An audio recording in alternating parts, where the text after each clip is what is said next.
representative would pick us up and then take us to the different tourist attraction sites that we wanted to go to.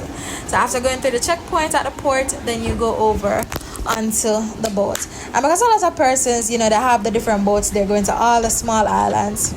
So you have to have some amount of security for transportation and stuff like that. Just like when you get on a plane, we get on a boat to go over to not a private island, to go over to a small island. So we went over to Nusa Penida on that day.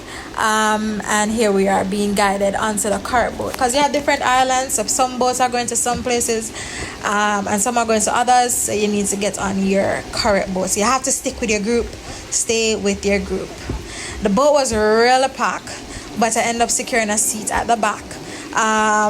So you have to go early. You have to be on time for this tour. No matter what's going on, you have to be on time for your tour or the boat will leave you. I think it was quite affordable, around 3,000 Jamaican dollars.